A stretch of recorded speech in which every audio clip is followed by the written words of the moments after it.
Ladies and gentlemen, hello, and you are watching TTV News with some latest events in the province. And now coming to details.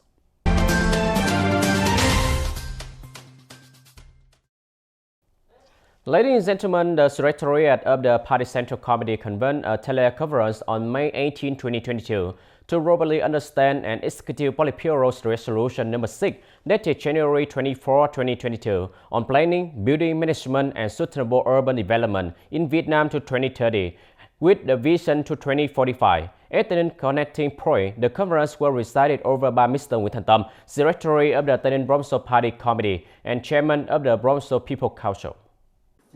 Presenting the main contents of the Politburo Resolution number 6 dated January 24, 2022 on planning, construction, management and sustainable urban development in Vietnam to 2030 with a vision to 2045. Mr. Trần Tuấn Anh, head of the Central Economic Commission, said that Resolution number 6 will reform thinking, theory and urban management practices, assuring long-term synchronous and contemporary urban planning that focuses on people and quality of life.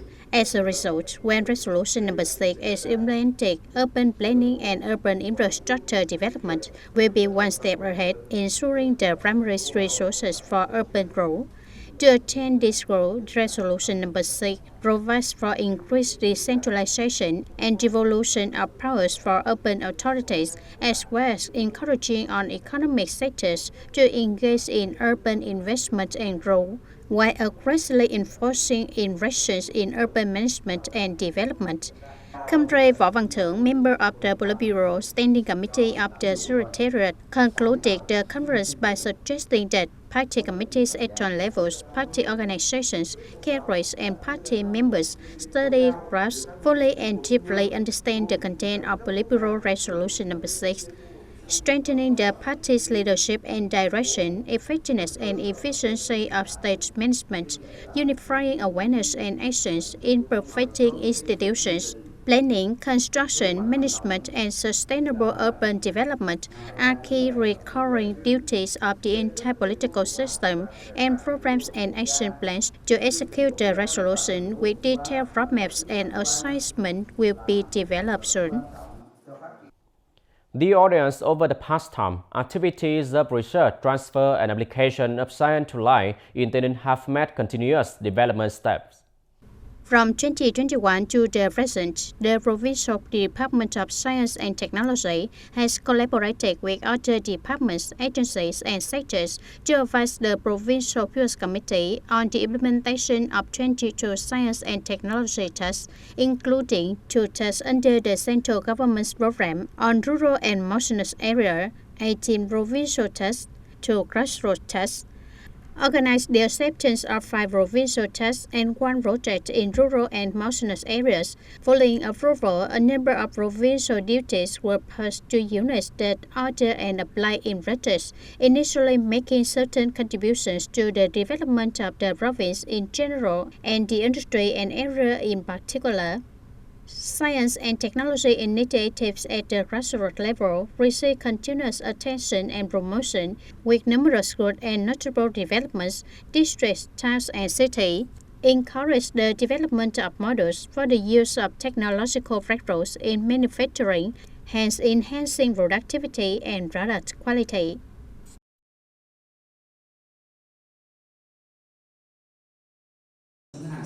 The Bank for Social Policies Tay Ninh Branch stated that recently, after receiving capital from the central government to allocate to Tay Ninh for preferential credit programs under Government's Resolution number 11, the Central Bank for Social Policies Tay Ninh Branch quickly deployed loans in order to promptly support people affected by the COVID-19 pandemic with capital to recover production, development, stabilize life.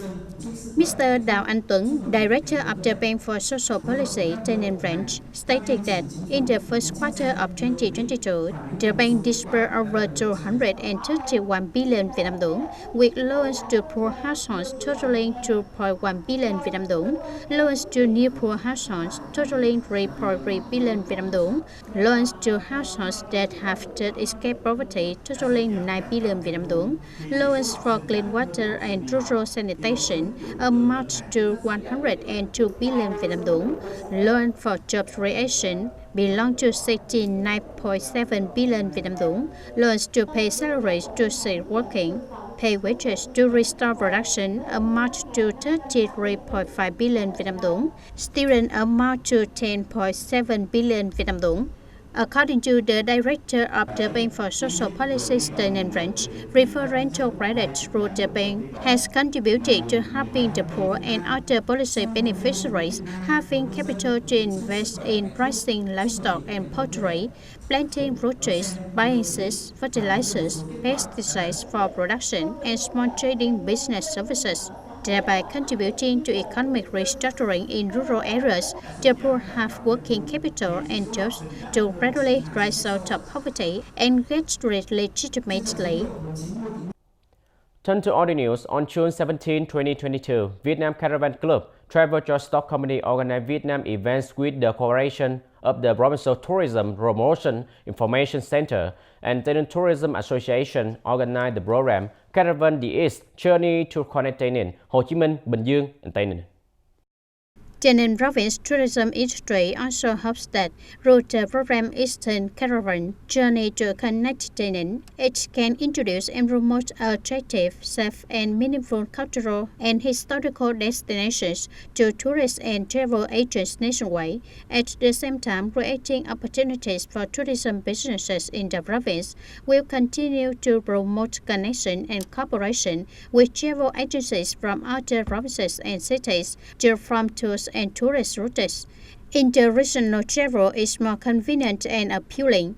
This is the first special experience tour in 2022 have done the highest roof of the South, a Guinness record for the longest caravan convoy in Vietnam.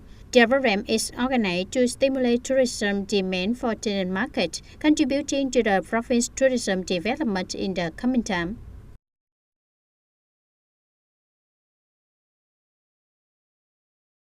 In the afternoon of May 18, at Hoa Lê Kha High School for the Gifted, Tay Ninh Provincial Youth Union held the provincial final round of the 4th National English Olympiad for Students 2022. There were 30 contestants competing in the final round, all of whom had the highest scores and fastest time in the previously held qualifying round. Candidates will participate in answering 20 English questions in the form of multiple choice. Based on the number of correct answers and the total time of the candidates participating in the contest, the organizing committee will select the best one candidate in the student table and the best one candidate in the pupils table. The national final round is expected to be held in June. On this occasion, Tay Ninh Provincial Youth Union awarded the certificate of participation in the final round of the Provincial English Olympiad for Students, the 4th time 2022. The audience, the DT785 Peterborough runs through Freedom Industrial Park, and numerous automobile and motorcycle travel through on the daily basis. Especially after worker leadership, a large number of people congregate and tiny enterprise blow out into the roadside area to trade. This has the potential to reduce traffic congestion and environmental damage as the result of rubbish and wastewater generated by spontaneous market activity. As noted, every afternoon, a large number of small vendors congregate on the roadside of DT785 in front of Phước Đông Industrial Park to deal on types of commodities from vegetable, fresh fruit, meat, fish, and so on to fruits are exhibited for sale along the sidewalk, even spilling onto the street at times, causing traffic backups and potential traffic accidents. According to the Phước Đông Commune People's Committee, this issue has been ongoing for a long time, but it has lately worsened. There are times when a few hundred tiny traders congregate on the street to trade. The majority of these people are in surrounding towns bringing products to sell. The rating is that no far away, Phước Đông Market Cooperative was privately constructed in collaboration with the local community to encourage the small seller to enter the market. or for example, Võ Vương Market, which was created especially a few hundred meters away, also offers assistance policies such as free store rental in the market for the first 6 months, but it is still mostly vacant, with only a few small traders remaining. It's not safe there. Now I hope the government will remove it so that people here can be safe because there are so many accidents. Some small traders who deal on the street indicated that they don't go to the market to trade because they can't sell there. Most market goers are employees who stop by on their way to work. Furthermore, there is a scenario of parking immediately on the street in front of the entrance of Phước Đông Market Corporation, rather than customers coming to the market having to park their cars in the garage. Phước Đông Camille has had many campaigns to reorganize and remove spontaneous business points. This demonstrated on a myth that this is illegal behavior, but when the authorities are not present, on right in.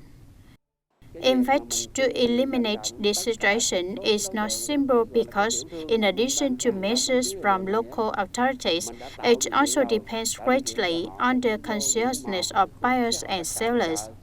The fact that I propagated and mobilized some so-called small traders to trade in street goods, encroaching on this roadside, I have already created favorable conditions for them. One condition for them is that there is no cooperative of the market. We will coordinate with the locality to create conditions for a place to sell, but these demonstrators do not enter. From the beginning of the year to now, at the end of 2021 and the beginning of 2022, more than 56 cases of violations of roadside encroachment have been handled. Phước Đông Camille has completed the program of developing a new countryside since 2015 and is currently beginning on building a new rural area to address the condition of chaotic trade along Phước Đông Industrial Park, which is wreaking havoc on the image of a rural Camille. The government of Phước Đông Camille needs to further strengthen the propaganda work for small traders who trade spontaneously, in particular handle strongly against cases of intentional violations many times against functional forces. At the same time, it is necessary to coordinate with companies and business operating in Phước Đông Industrial Park to propagate to workers to raise awareness, thereby contributing to rectifying and thoroughly handling the above problem. Ladies and gentlemen, that's all for today TTV News. Thank you for watching and see you next time.